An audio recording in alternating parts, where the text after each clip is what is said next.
السلام عليكم ورحمة الله وبركاته.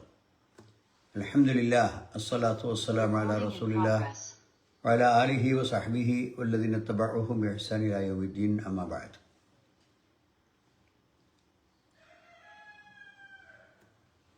എല്ലാ വെള്ളിയാഴ്ചയും നമ്മൾ പഠിക്കുന്ന ഹദീസ് ക്ലാസ്സിലാണ് ഉള്ളത്. ഇന്നത്തെ ഹദീസ് നമ്മുടെ വിഷയം അനാവശ്യമായ ബഹളങ്ങളും തർക്കങ്ങളും ഉണ്ടാക്കാൻ പാടില്ല. ഇനി രണ്ട് വ്യക്തികൾ തമ്മിൽ പ്രശ്നത്തിലാണെങ്കിൽ അവർക്കിടയിൽ സുൽഹുണ്ടാക്കാൻ പരിശ്രമിക്കണം. അത് വലിയ പുണ്യകരമായ കാര്യമാണ് എന്നൊക്കെ നമ്മൾ കഴിഞ്ഞ ക്ലാസ്സിൽ പഠിച്ചു. അതുമായി ബന്ധപ്പെട്ട ഒരു ഹദീസ് ഉദ്ധരിക്കുന്നത് ആയിഷ റളിയല്ലാഹു അൻഹയാണ്. കാലത്ത് സമിഅ റസൂലുള്ളാഹി സ്വല്ലല്ലാഹു അലൈഹി വസല്ലം സൗത ഖുസൂമി. നബി സല്ലല്ലാഹു അലൈഹി വസല്ലം വീട്ടിലിരിക്കെ വീട്ടിൻ്റെ പുറത്ത് ഒരു തർക്ക ശബ്ദം കേട്ടു. ആളുകൾ തമ്മിൽ അഭിപ്രായ ഭിന്നത ഉണ്ട് എന്ന് ബോധ്യപ്പെടുന്ന വിധം രണ്ടാളുകൾ പുറത്തുനിന്ന് നല്ല ശബ്ദത്തിൽ തർക്കം കൂടിക്കൊണ്ടിരിക്കുന്നുണ്ട്. ആലിയത്തൻ അസ്വാത്തുഹുമ. അപ്പം ഡോറിൻ്റെ തൊട്ട് അപ്പുറത്തായതിനാൽ അവരുടെ ശബ്ദം വളരെ ഉറക്കെ ആയതിനാലും അത് നബി സല്ലല്ലാഹു അലൈഹി വസല്ലം കേട്ടു. പുറത്ത് നടക്കുന്ന തർക്കം. ഫൈദ അഹദുഹുമ യസ്തൗദിഉൽ ആഖറ വയസ്തർഫിഖുഹു ബി ഷൈഇൻ. അതിലൊരാൾ മറ്റേ വ്യക്തിയോട് എന്നോടൊന്ന് വിട്ടുവീഴ്ച ചെയ്യണം, എനിക്കൊന്ന് സാവകാശം തരണം, എന്നോടൊന്ന് കാരുണ്യം കാണിക്കണം എന്നൊക്കെ ഇങ്ങനെ സംസാരിച്ചു കൊണ്ടിരിക്കുന്നുണ്ട് മറ്റേ ആളോട്. ഞാൻ പ്രയാസത്തിലാണ്, നിങ്ങൾ ഒരു സാവകാശം എനിക്ക് തരണം, ഒന്നെന്നോട് നിങ്ങൾക്കൊരു കരുണ ഉണ്ടാവണം എന്നൊക്കെ വളരെ പ്രയാസപ്പെട്ട് ആ മറ്റേ വ്യക്തിയോട് സംസാരിക്കുന്നുണ്ട്. അപ്പം മറ്റേ വ്യക്തി പറയുന്നത് എന്താണ്? വല്ലാഹി ലാ അഫ്അൽ. അതിനൊന്നും എന്നെ കണക്കാക്കണ്ട, ഞാൻ അത് ചെയ്യുക തന്നെ ഇല്ല, ഞാനങ്ങനെ വിട്ടുതരില്ല, ഞാനങ്ങനെ അവധി തരില്ല. അങ്ങനെ ഇയാൾ എന്താണോ ആവശ്യപ്പെടുന്നത് അത് നേരെ നെഗറ്റീവായിട്ട് വിപരീതമായി, അതിനൊന്നും ഇന്നെ കണക്കാക്കണ്ട, ഞാനതൊന്നും ചെയ്യില്ല എന്ന് മറ്റേയാളും പറഞ്ഞു. ഇതാണ് നബി സല്ലല്ലാഹു അലൈഹി വസല്ലം കേൾക്കുന്നത്. ഒരാൾ മറ്റേ ആളോട് നിങ്ങൾ ഒന്ന് എനിക്കോടൊന്ന് കരുണ കാണിക്കണം, ഒന്ന് എൻ്റെ ഭാരം ഒന്ന് കുറച്ച് തരണം, ഒന്ന് എന്നോട് ചില വിട്ടുവീഴ്ചകൾ കാണിക്കണം എന്നൊക്കെ ഒരാളിങ്ങനെ പറയണേ. മറ്റേയാൾ പറയണത് ഒരു സംഗതിയും ഞാൻ ചെയ്യില്ല എന്ന് പറഞ്ഞ് ഇപ്പുറത്തുനിന്ന് ഭയങ്കര വാശിയിൽ അതിന് മറുപടിയും പറയുന്നുണ്ട്. അപ്പം ഇത് കേട്ട നബി സല്ലല്ലാഹു അലൈഹി വസല്ലം ഫഖറജ അലൈഹിമാ റസൂലുള്ളാഹി സ്വല്ലല്ലാഹു അലൈഹി വസല്ലം. വാതിൽ തുറന്ന് നബി പുറത്തേക്കിറങ്ങി അവരുടെ അടുക്കൽ ചെന്നു. ഫഖാല ഐനൽ മുതഅല്ലി അലല്ലാഹി ലാ യഫ്അലുൽ മഅറൂഫ. ആരാണ് അള്ളാഹുവിനെ പിടിച്ച് സത്യം ചെയ്ത് ഞാൻ നല്ല കാര്യം ചെയ്യുകയില്ല എന്ന് പറഞ്ഞവൻ ആരാണ്? അപ്പോൾ നബി സല്ലല്ലാഹു അലൈഹി വസല്ലം വളരെ ശക്തമായി ആ വിഷയത്തിൽ ഇടപെട്ടിട്ട്, ആരാണ് ഇപ്പോൾ കുറച്ച് മുമ്പ് വല്ലാഹി ലാ അഫ്അൽ എന്നല്ലേ പറഞ്ഞത്, ഞാനത് ചെയ്യില്ല, എന്നതിന് കണക്കാക്കണ്ട എന്നൊക്കെ പറഞ്ഞത് ആരാണ് എന്ന് നബി സല്ലല്ലാഹു അലൈഹി വസല്ലം ചോദിച്ചു. അപ്പോൾ കാല, അപ്പം മറ്റേ സഹോദരൻ പറഞ്ഞു, അനയാ റസൂലുള്ളാഹ്, അള്ളാഹുവിൻ്റെ പ്രവാചകരെ അത് ഞാനാണ്, അതുകൊണ്ട് ഒന്നും വിചാരിക്കണ്ട, ഫലഹു അയ്യു ദാലിക അഹബ്ബ, അയാൾക്ക് എന്താ വേണ്ടത് ഞാൻ ചെയ്തു കൊടുത്തോളാം. അപ്പോൾ റസൂൽ കൂടുതലൊന്നും സംസാരിച്ചിട്ടില്ല. അപ്പം നല്ല കാര്യം ചെയ്യുകയില്ല എന്ന് അള്ളാഹുവിൻ്റെ പേരിൽ ശാഠ്യം പിടിച്ച് സത്യം ചെയ്തവൻ ആരാണ് എന്ന് ചോദിച്ചിട്ടേ ഉള്ളൂ. കൂടുതൽ വിശദാംശങ്ങളിലേക്ക് നബി പോയില്ല. നബിക്ക് അത് ഇഷ്ടപ്പെട്ടില്ല എന്ന് ഈ സഹോദരന് മനസ്സിലായി.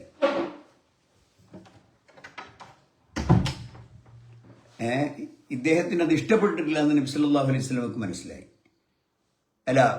ആ സഹോദരൻ മനസ്സിലായി. കാരണം ഞാൻ പറഞ്ഞത് നബിക്ക് വെറുപ്പുണ്ടാക്കിയിട്ടുണ്ട്. അതാ പെട്ടെന്ന് വാതിൽ തുറന്ന് പുറത്ത് വന്നിട്ട് എന്നോടിങ്ങനെ ചോദിച്ചത്. അപ്പോൾ അയാൾ ഉടനെ തന്നെ ആ പ്രവാചകനോടുള്ള ബഹുമാനവും, പെട്ടെന്ന് അങ്ങനെയാണ് ഒരു മനുഷ്യന്മാർ ചിലപ്പോൾ ഒരു ദേഷ്യത്തിന് അങ്ങനെ പറഞ്ഞു പോകും, പക്ഷേ വിവേകത്തിലേക്ക് തിരിച്ചു വരും. അതിന് കാരണക്കാരൻ ആരാണ്? റസൂലാണ്. അപ്പോൾ ഈ തർക്കം നടന്ന് ഓല പാട്ടിന് പോയിക്കോട്ടെ, അങ്ങനെ തർക്കിച്ച് നടന്നോട്ടെ എന്ന് പറഞ്ഞ് നിൽക്കല്ല ചെയ്യേണ്ടത്. അപ്പം അങ്ങനെ അവർ പറയുമ്പം നമുക്ക് ഇടപെടാൻ പറ്റുന്ന കേസിലാണെങ്കിൽ നമ്മൾ ഇടപെട്ട് അതിൽ രമ്യമായ പരിഹാരം ഉണ്ടാക്കണം. അപ്പം നബി സല്ലല്ലാഹു അലൈഹി വസല്ലമയോട് അടുത്ത സഹോദരൻ പറഞ്ഞ എന്താണ്, അയാൾക്ക് എന്താണോ വേണ്ടത് ഞാൻ ചെയ്തു കൊടുത്തോളാം. ഇപ്പം കടം തരാനുള്ളവനാണെങ്കിൽ ഞാൻ അവധി കൊടുത്തോളാം. ഇനി കടം മുഴുവൻ വീട്ടാൻ കഴിയാത്തവനാണെങ്കിൽ ഞാൻ വിട്ടുകൊടുത്തോളാം. എന്തും അയാൾക്ക് എന്താണോ വേണ്ടത്, എന്താണോ അയാൾ ഇഷ്ടപ്പെടുന്നത്, അത് ചെയ്യാൻ ഞാൻ തയ്യാറാണ് എന്ന് റസൂൽ സല്ലല്ലാഹു അലൈഹി വസല്ലമയോട് രണ്ടാമത്തെ കക്ഷി, ആദ്യം ഞാൻ ഒന്നും ചെയ്യില്ല എന്ന് പറഞ്ഞ കക്ഷി ഈ നബി സല്ലല്ലാഹു അലൈഹി വസല്ലമിൻ്റെ സാന്നിധ്യത്തിൽ നബിയോട് പറഞ്ഞു, അള്ളാഹുവിൻ്റെ പ്രവാചകർ എന്താണോ അദ്ദേഹത്തിന് വേണ്ടത് ഞാൻ ചെയ്തോളാം. അപ്പോൾ ഇവിടെ നബി സല്ലല്ലാഹു അലൈഹി വസല്ലം അതിൽ ഇടപെട്ടത് കൊണ്ടാണ് അങ്ങനെയൊരു കാര്യം അവിടെ സംഭവിച്ചത്.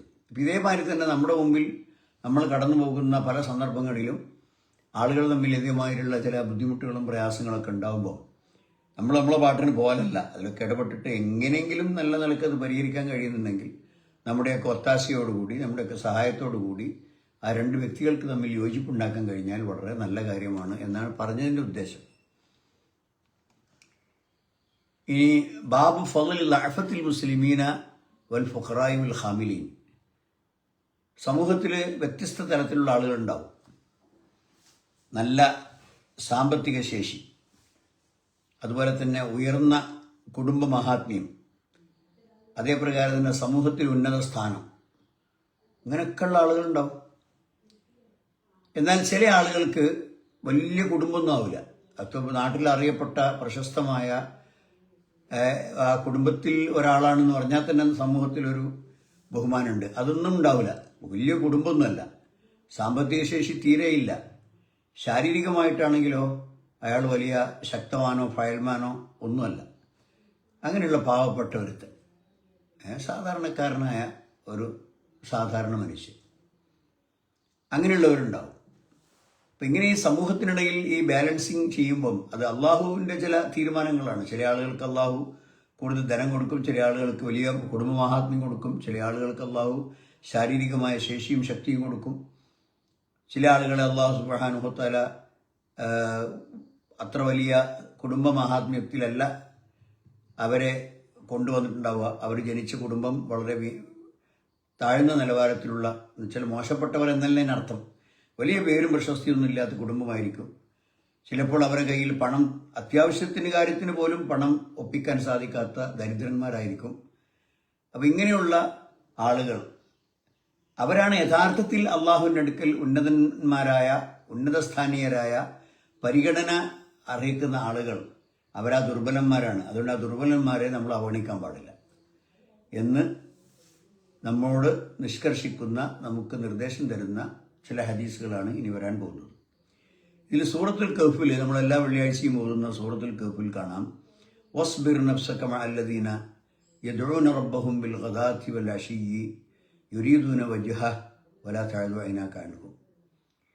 നീ ഒരു വിഭാഗം ആളുകളോടൊപ്പം നിന്റെ നഫ്സിനെ, അതായത് നിന്റെ മനസ്സിനെ, നിന്റെ ശരീരത്തെ അവരോടൊപ്പം നിർത്തണം. അവരാരാണ്? യദ്ഊന റബ്ബഹും, അവർ പടച്ചവനോട് ദുആ ചെയ്യുന്നു, ബിൽ ഗദാത്തി പ്രഭാതവേളകളിൽ, വൽ അശിയ്യി പ്രദോഷ വൈകുന്നേരങ്ങളിൽ, യുരീദൂന വജ്ഹഹു അള്ളാഹുവിൻ്റെ പൊരുത്തമാണ് അവർ ആഗ്രഹിക്കുന്നത്, വലാ തഅദു ഐനാക അൻഹും അവരിൽ നിന്ന് ഒരിക്കലും താങ്കളുടെ കണ്ണ് തെറ്റിപ്പോകാൻ പാടില്ല. അപ്പോൾ ഒരുപാട് ഭൗതിക ചമൽക്കാരങ്ങൾ, സൗന്ദര്യങ്ങൾ ഒക്കെ കാണും. അപ്പോൾ ഇവരെ അവഗണിച്ചുകൊണ്ട് ഈ പ്രമാണിത്വത്തിൻ്റെ പിന്നാലെ, അല്ലെങ്കിൽ ഈ പണത്തിൻ്റെ പിന്നാലെ, അല്ലെങ്കിൽ ഈ ഭൗതിക ഭംഗിയുടെ പിന്നാലെ നീ പോകാൻ പാടില്ല. അള്ളാഹുവിൻ്റെ അടുക്കൽ ഏറ്റവും മാന്യമായ സ്ഥാനമുള്ള ആളുകൾ ഈ പാവപ്പെട്ടവരാണ്. അതുകൊണ്ട് പാവപ്പെട്ടവരിൽ നിന്ന് കണ്ണ് തെറ്റിച്ചുകൊണ്ട്, അവരെ അവഗണിച്ചുകൊണ്ട്, അവരെ പിറകോട്ട് തള്ളിക്കൊണ്ട് ദുനിയവിയായ സുഖസൗകര്യങ്ങളും ദുനിയവിയായ പെരുമയും പ്രശസ്തിയും ആഗ്രഹിച്ചുകൊണ്ട് പോകാൻ പാടില്ല എന്ന ശക്തമായ ഒരു നിർദ്ദേശമാണ്, ഉപദേശമാണ് പ്രവാചകൻ സല്ലല്ലാഹു അലൈഹി വസല്ലമക്ക് അല്ലാഹു സുബ്ഹാനഹു വ തആല കൊടുക്കുന്നത്. മനസ്സിലായോ? അപ്പോൾ ഇതിൽ വലിയ ഒരു ആശ്വാസം, കാരണം സമൂഹത്തിൽ പൊതുവെ ഭൂരിപക്ഷം ആളുകളും താഴ്ന്ന നിലവാരത്തിൽ ജീവിക്കുന്ന ആളുകളാണ്. ഉള്ളതുകൊണ്ടൊക്കെ തൃപ്തിപ്പെട്ട് ജീവിക്കുക. വലിയ വീടുണ്ടാവില്ല, വലിയ വാഹനമുണ്ടാവില്ല, ധാരാളം സ്വത്തുക്കൾ ഉണ്ടാവുകയില്ല, പിന്നെ വലിയ വലിയ സൗന്ദര്യമൊന്നും ഉണ്ടാവില്ല, നല്ല നല്ല വിലപിടിപ്പുള്ള വസ്ത്രങ്ങളൊന്നും ധരിച്ചിട്ടുണ്ടാവില്ല. ഇങ്ങനെയുള്ള ഒരുപാട് പാവങ്ങൾ സമൂഹത്തിലുണ്ട്. പണക്കാരുടെ ഇടയിൽ തന്നെ ജീവിച്ചു പോകുന്ന പാവപ്പെട്ടവരായ ആളുകളുണ്ട്. അപ്പം അവരെ നമ്മൾ നിസ്സാരന്മാരായി കരുതുകയോ അവരെ അവഗണിക്കുകയോ അവരുടെ ആവശ്യങ്ങൾക്ക് നേരെ നമ്മൾ പിന്തിരിഞ്ഞു നിൽക്കുകയോ, അവർ രണ്ടാംകിട പൗരന്മാരാണ്, എനിക്ക് പിന്നെ എന്നെപ്പോലെയുള്ള എൻ്റെ സ്റ്റാറ്റസിലും എൻ്റെ പത്രാസിലും എൻ്റെ കുടുംബവുമായി എൻ്റെ ആ സ്റ്റാറ്റസിൽ ആ പദവിയിലുള്ള ആളുകളുമായിട്ട് എനിക്ക് ബന്ധം എന്ന് പറഞ്ഞ് അവരോട് മാത്രം ബന്ധം സ്ഥാപിക്കുകയും ഈ പറഞ്ഞ ഇടകളെ തിരിഞ്ഞു നോക്കാതിരിക്കുകയും ചെയ്യുക എന്ന് പറയുന്നത് അള്ളാഹുവിൻ്റെ കോപം വിളിച്ചു വരുത്തുന്ന കാര്യമാണ്. അതുകൊണ്ടാണ് പ്രവാചകനോട് അള്ളാഹു സുബ്ഹാനഹു വ തആല ഇങ്ങനെ പിന്നെ ഉപദേശിക്കുന്നത്. ഇപ്പം യദ്ഉന റബ്ബഹു എന്ന് പറഞ്ഞാൽ രണ്ട് നിലക്കുള്ള ദുആ ഉണ്ട്. ഒന്ന് ദുആ അൽ ഹാജ, അള്ളാഹുവിനോട് ആവശ്യങ്ങൾ ചോദിക്കുക. എനിക്ക് ഖൈറ് തരണം, എനിക്ക് സന്താനങ്ങൾ തരണം, എനിക്ക് രോഗം മാറ്റി തരണം, എനിക്ക് നല്ല നല്ല കാര്യങ്ങൾ പ്രവർത്തിക്കാനും, അങ്ങനെ അള്ളാഹുവിനോട് അവൻ്റെ ആവശ്യങ്ങൾ പറയാം. മറ്റൊന്ന് ദുആഉൽ ഇബാദ, ഇബാദത്താവുന്ന ദുആ ഉണ്ട്. അത് പ്രത്യക്ഷത്തിൽ നമ്മൾ അള്ളാഹിനോട് ഇങ്ങനെ ചോദിക്കല്ല, നമ്മൾ ചെയ്യലാണ്. ഇപ്പോൾ നോമ്പ് ഒരു ഇബാദത്താണ്, ഒരു ദുആ ആണ്. അപ്പോൾ ആ ദുആ എന്തിനാ ചെയ്യുന്നത്, എന്തിനാ നോമ്പ് അനുഷ്ഠിക്കുന്നത്? അവനറിയാം ആ നോമ്പ് അനുഷ്ഠിച്ചാൽ അള്ളാഹു ഇഷ്ടപ്പെടും. അള്ളാഹു ഇഷ്ടപ്പെട്ടാൽ അള്ളാഹു എനിക്ക് അനുഗ്രഹങ്ങൾ എൻ്റെ സമ്പത്തിലും എൻ്റെ ശരീരത്തിലും എൻ്റെ സന്താനങ്ങളിലും എൻ്റെ കുടുംബത്തിലൊക്കെ ചെയ്യും. അപ്പം നോമ്പ് നോൽക്കുന്നത് അള്ളാഹുവിലുള്ള അചഞ്ചലമായ വിശ്വാസം, അവൻ്റെ സ്വർഗത്തിലുള്ള താല്പര്യം, അവൻ്റെ ശിക്ഷയെ സംബന്ധിച്ച ഭയം, ഈ കാരണത്തിലാണ് അവർ നോൽമ്പ് എടുക്കുന്നത്. അപ്പോൾ നോമ്പ് എന്ന് പറയുന്നത് നേർക്കുനേരെ അള്ളാഹുവിനോട് പടച്ചവനെ നീ എനിക്ക് ഖൈറ് തരണമേ, എനിക്ക് സമ്പത്ത് തരണമേ എന്ന് ദ്വാരക്കുന്നത് പോലെ ഒരു പ്രാർത്ഥനയല്ല നോമ്പ്.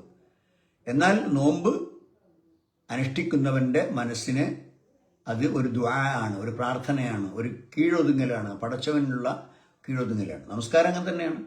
നമസ്കാരത്തിൽ ഖുർആൻ പാരായണമുണ്ട്, നമസ്കാരത്തിൽ പ്രാർത്ഥനയുണ്ട്, നമസ്കാരത്തിൽ ദിക്റുകളുണ്ട്, നമസ്കാരത്തിൽ ശരീരം കൊണ്ടുള്ള കീഴ്പ്പെടലുണ്ട്. റുക്കൂഅ്, സുജൂദ്, ഇതൊക്കെ ശരീരം കൊണ്ട് അള്ളാഹുവിൻ്റെ മുമ്പിൽ കീഴ്പ്പെടുന്ന സിസ്റ്റമാണ് നമസ്കാരം. അപ്പം അത് ചെയ്യുമ്പം അത് ദുആഉൽ ഇബാദ, ആ ദുആഉൽ ഇബാദ കാരണം അവൻ്റെ ആഗ്രഹങ്ങളും അവൻ്റെ താല്പര്യങ്ങളും അള്ളാഹു സുബ്ഹാനഹു വ തആല കൊടുക്കും. അപ്പം അങ്ങനെയുള്ള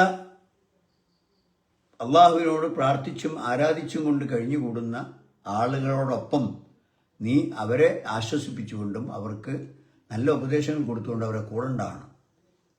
അവർക്കാണ് ഉത്തരം കിട്ടുക എന്ന് പറയുന്നത്. വലാ തഅദു ഐനാക അൻഹും, ഒരിക്കലും അവരിൽ നിന്റെ കണ്ണ് തെറ്റിപ്പോകാൻ പാടില്ല.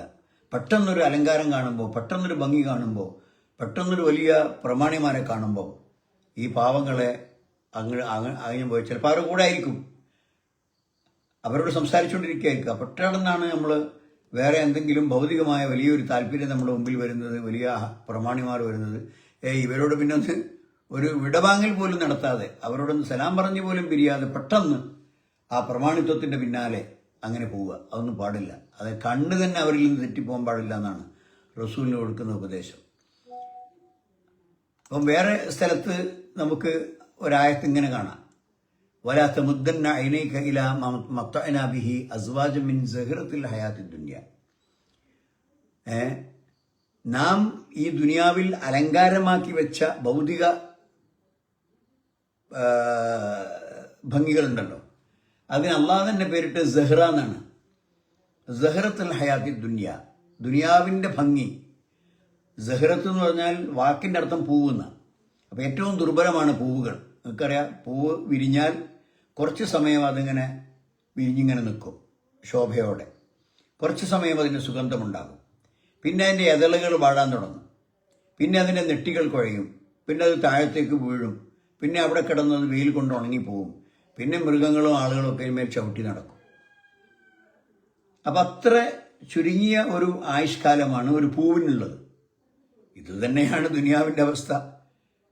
ഒരാൾ ഇപ്പം എത്ര പെട്ടെന്നാണ്, ഇനിയിപ്പോൾ അവൻ വലിയ വലിയ സാമ്പത്തികവും സൗകര്യങ്ങളൊക്കെ ഉള്ള ആളാന്ന് വെക്കുക, എന്നാൽ തന്നെ അയാൾക്ക് വയസ്സായി കഴിഞ്ഞാൽ എല്ലാ കാര്യങ്ങൾക്കും പരിമിതമായി, ഭക്ഷണത്തിന് നിയന്ത്രണം, അതുപോലെ തന്നെ മറ്റു കാര്യങ്ങൾക്കൊക്കെ നിയന്ത്രണം, ബുദ്ധി കുറഞ്ഞു പോവുക.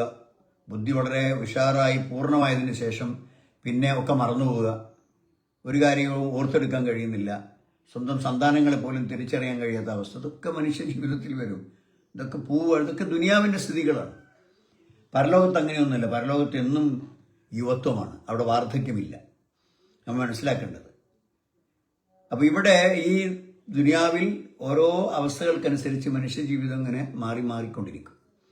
അപ്പം അതുകൊണ്ട് ഏതെങ്കിലും ഒരാളുകൾക്ക് ഭൗതികമായ സൗകര്യം കൊടുക്കുമ്പോൾ അതിലേക്ക് കണ്ണു നട്ടുകൊണ്ട് തനിക്കതില്ലല്ലോ എന്ന് നിരാശപ്പെട്ട് പ്രയാസപ്പെടേണ്ട ആവശ്യമില്ല. ഒരു ശക്തമായ ഉപദേശമാണ് നബി സല്ലല്ലാഹു അലൈഹി വസല്ലം നമുക്ക് അല്ലാഹു സുബ്ഹാനഹു വ തആല കൊടുക്കുന്നത്.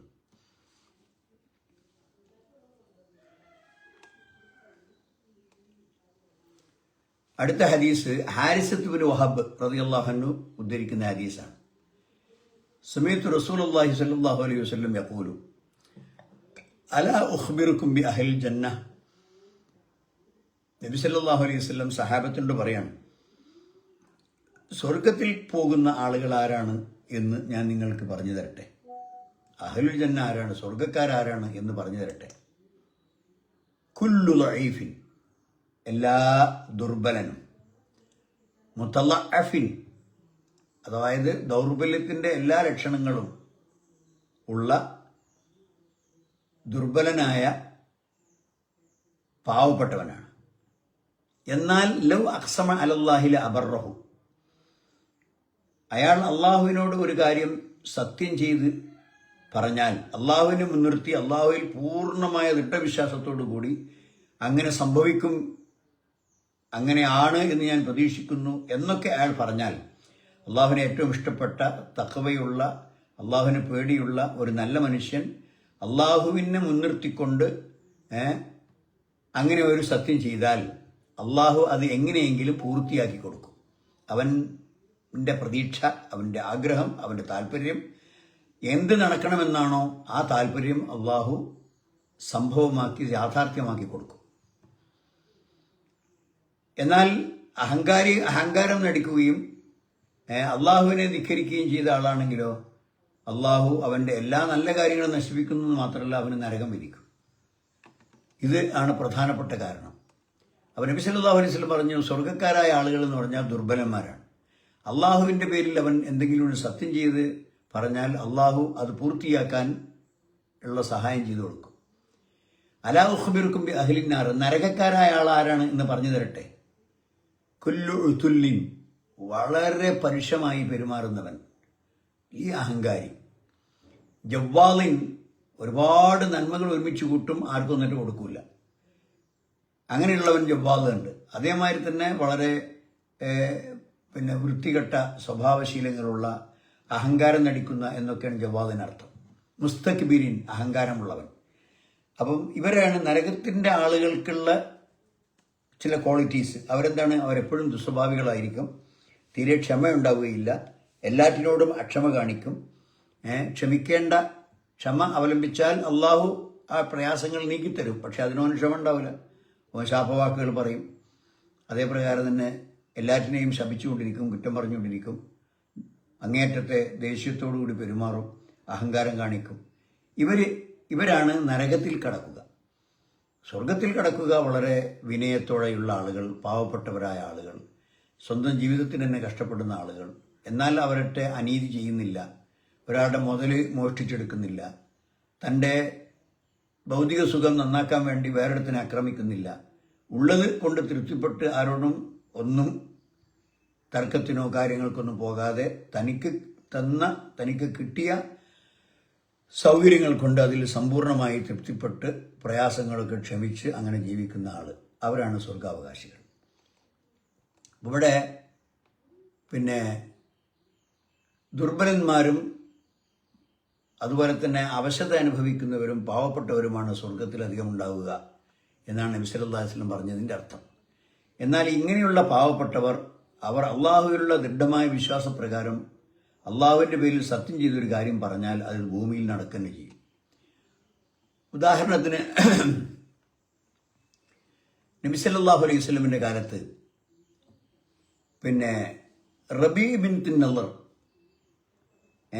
അനസ് ബിൻ നളറിൻ്റെ സഹോദരി ആണ് റബീ. ആ റബീ അൻസാരികളിൽപ്പെട്ട ഒരു പെൺകുട്ടിയെ അടിച്ചപ്പോൾ അതിന് പല്ല് പൊട്ടി വീണുപോയി. എന്താണ്? അൻസാരികളുടെ കുടുംബത്തിൽപ്പെട്ട ഒരു സ്ത്രീയാണ്, സഹോദരിയാണ് ഈ സഹാബി വനിത റബീഅ ബിൻ നളിർ എന്ന് പറയുന്നത്. അനസ് ബിൻ നളിറിൻ്റെ പെങ്ങളാണ്. അപ്പോൾ ഈ സഹോദരി റബീഅ എന്ന സഹാബി വനിത വേറെ ഒരു പെൺകുട്ടിയെ അടിച്ചപ്പോൾ അവരുടെ പല്ലൊന്ന് കൊഴിഞ്ഞു വീണു. ഈ വിഷയം നബി സല്ലല്ലാഹു അലൈഹി വസല്ലമിൻ്റെ അടുക്കലെത്തി. അപ്പം നബി സല്ലല്ലാഹു അലൈഹി വസല്ലം പറഞ്ഞു ഖിസാസ് എടുക്കാൻ. അപ്പോൾ റബീഇൻ്റെ ഒരു പല്ല് പൊട്ടിക്കാൻ നബി നിർദ്ദേശം കൊടുത്തു. കാരണം എന്താണ്?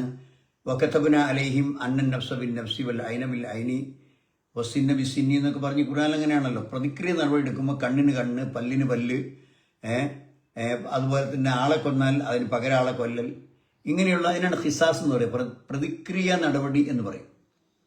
അപ്പം അങ്ങനെ ഈ ഒരു കുട്ടിയുടെ പല്ല് കൊഴിച്ച കുറ്റത്തിന് അത് ചെയ്ത റബീഇൻ്റെ പല്ലും കൊഴിക്കാൻ അല്ലെങ്കിൽ അടിച്ചു പൊട്ടിക്കാൻ നബി സല്ലല്ലാഹു അലൈഹി വസല്ലം നിർദ്ദേശം നൽകി.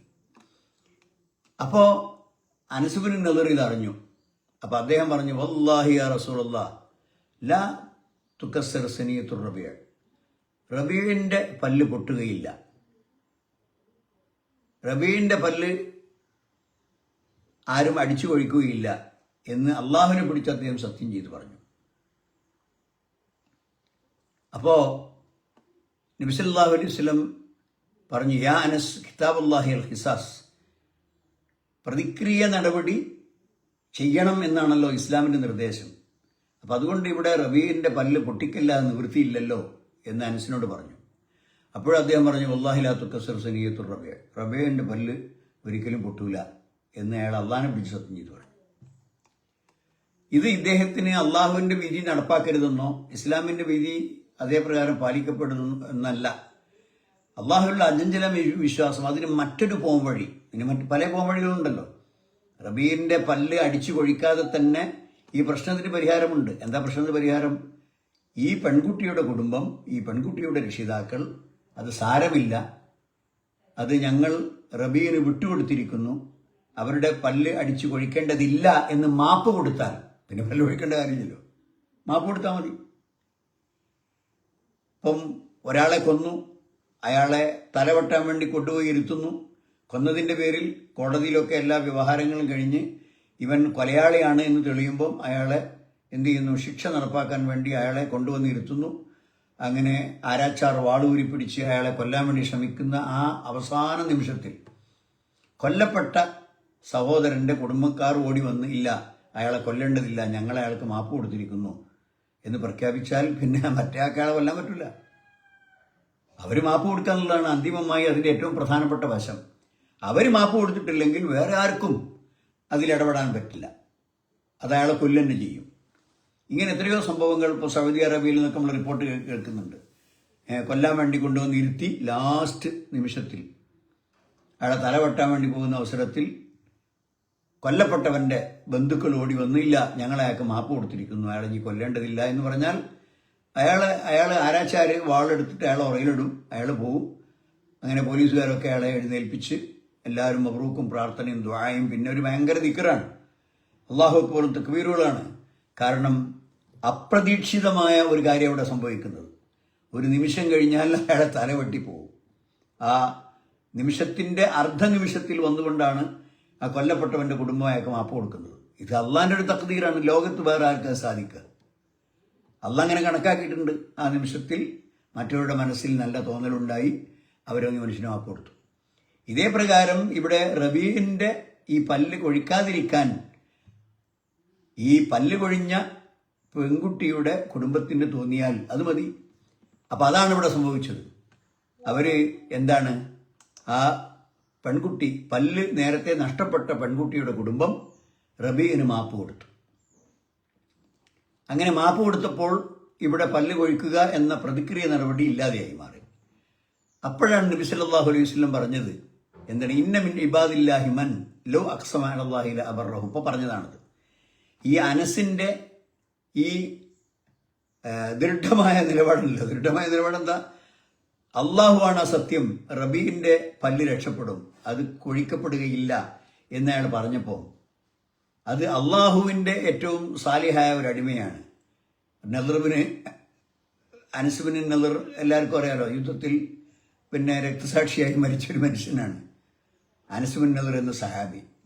അദ്ദേഹം അള്ളാഹുവിനോട് ഏറ്റവും അടുത്ത് ഒരു തഖ്വയുള്ള മനുഷ്യനായതുകൊണ്ട് അദ്ദേഹം ശക്തമായി ഒരു കാര്യം അവിടെ എന്ത് ചെയ്തു, പ്രതിജ്ഞ എടുത്ത് പറഞ്ഞപ്പോൾ അത് സഫലമാകാനുള്ള സമാശ്വാസ നടപടികൾ അള്ളാഹു സുബ്ഹാനഹു വ തആല സ്വീകരിച്ചു.